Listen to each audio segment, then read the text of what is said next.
We have amended these not long ago. The NCMP and the NMP scheme, we last amended in the last term. That's why there are 9 NCMPs in this House.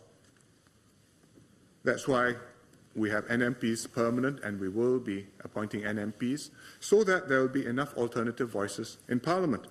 And that's why we now have 3 NCMPs in this Parliament, because it is our intent to make it so. And the NCMPs come from parties which say they don't believe in the system, but clearly not believing in something doesn't stop them from benefiting from it. But we have just changed the rules in the last term, so we will see how it works out before deciding whether further changes are needed. On the elected presidency, we've just held the first contested election in 18 years. It was hotly contested.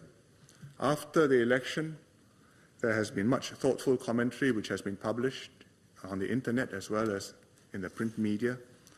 And the question is, how can we strengthen this important institution of Singapore's government?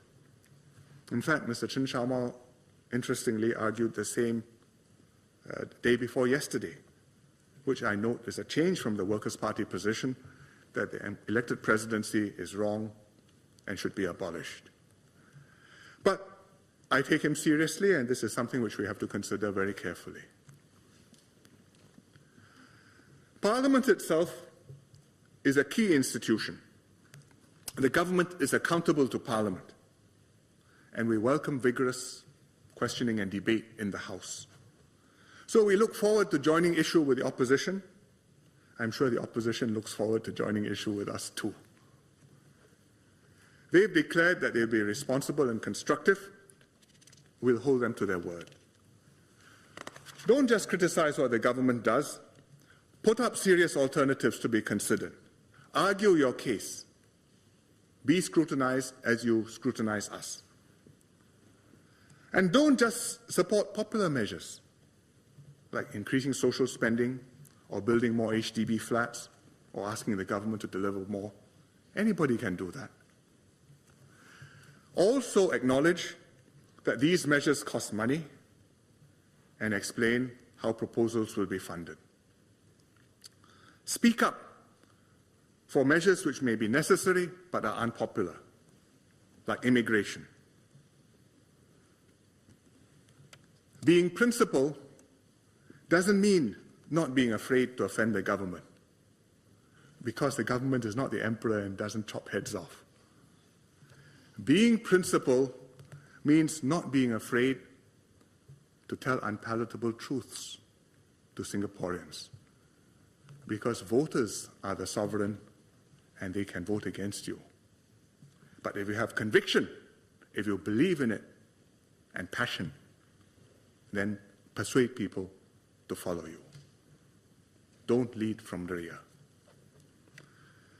And that applies to PAP MPs too. Speak your minds. Speak frankly, vigorously, passionately. We've heard many heartfelt views over the last few days. Many of them passionately argued, each in its own way.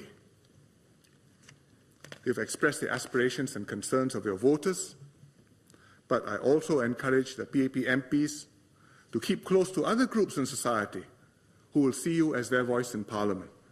People for whom you are their natural conduit, whether it be the young, the old, community organizations, clans, sports groups, nature groups, etc. Each of us comes with our own interests, our own connections, our own constituencies outside of the people who voted for you. And nurture those links, broaden your contacts, cover the natural ground, and together cover the whole ground comprehensively. But as I said, also stand up for your convictions. Do what you believe will benefit your voters and what is right for Singapore. Singaporeans themselves play a critical role in making our democracy work. They have to be active citizens, working for causes which they believe in, but united by a larger cause, shared in common, which is to make Singapore grow and prosper. Interests will not always be aligned. It's not in the nature of human beings or human societies that we are all clones of one another and all have exactly the same ideas and interests. Therefore, we need to work harder to build consensus, to compromise, to give and take for the common good. And I think as incomes go up, as people become more educated, this will take more work. Take, for example, the recent story which many of you will have read about the nursing home which needs to be built in Bukit Batok. The residents are concerned. They would prefer not to have a nursing home next to where they live. And their concerns have some basis, and emotions are understandable. And yet, if every neighborhood in Singapore rejects having a nursing home nearby, then there will be no nursing home built in Singapore, and I think we'll all be worse off. It's not just Singaporeans who have such a psychology. It happens in many countries. There's even a word for it. It's called NIMBY. Not in my backyard. And you've bought a house, the house is worth something, somebody puts a facility next to your house, property value may be affected, please put it elsewhere. Next block is all right, then not too far for me to walk, but downstairs affects my amenities. And this will crop up repeatedly, especially in a crowded city like Singapore.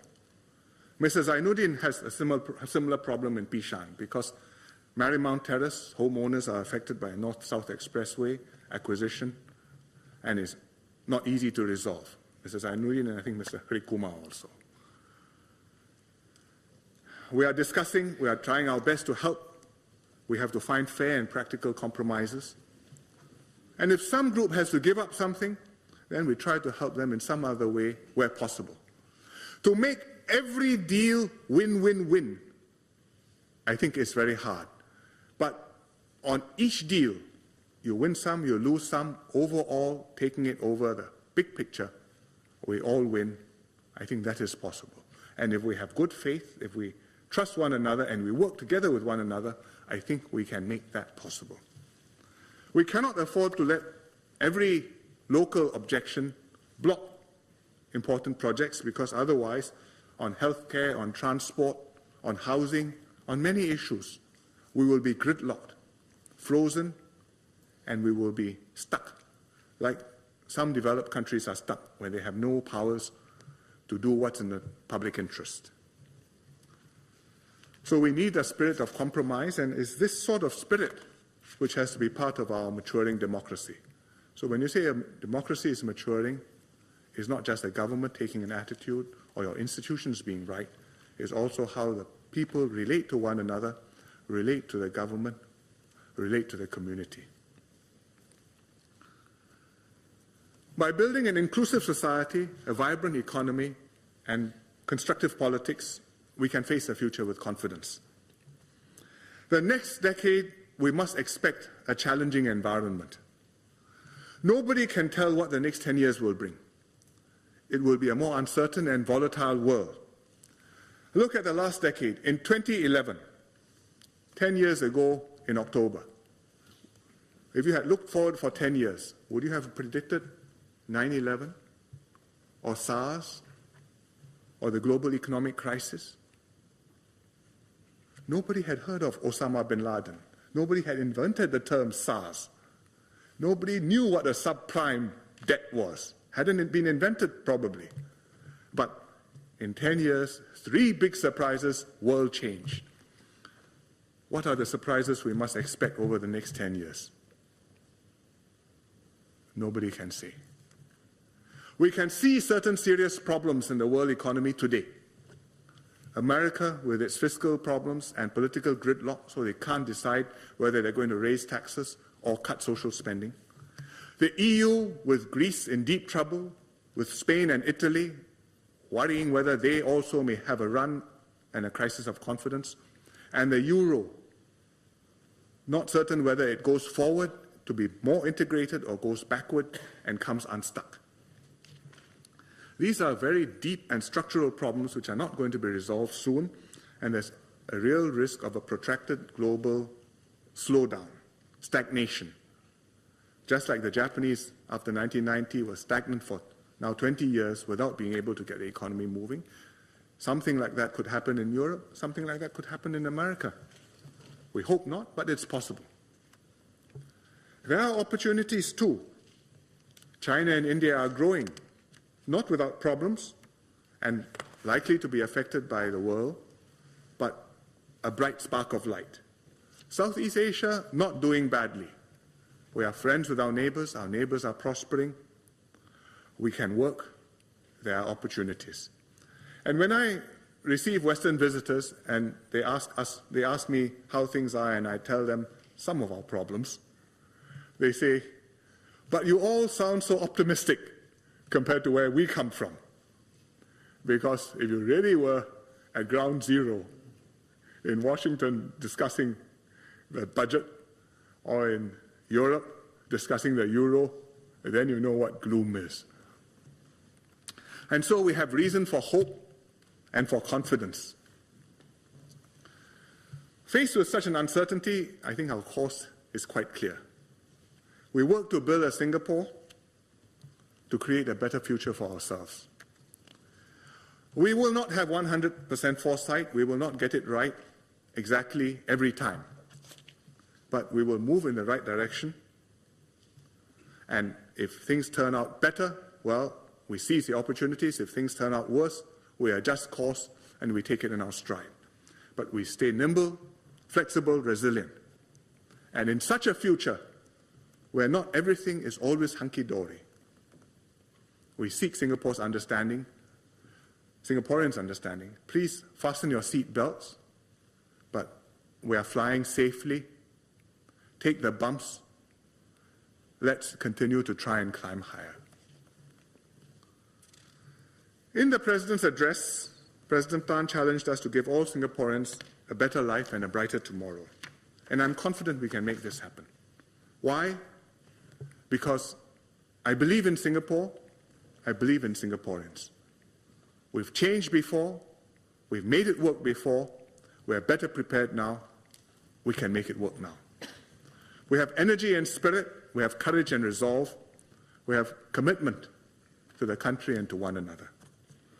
So let's write this next chapter of the Singapore story together. Ensure that every Singaporean leads a fulfilling life. Give every child the chance to do better than his parents or her parents.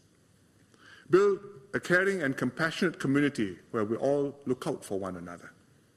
And work together to keep Singapore a special, warm, and successful home for many more years to come.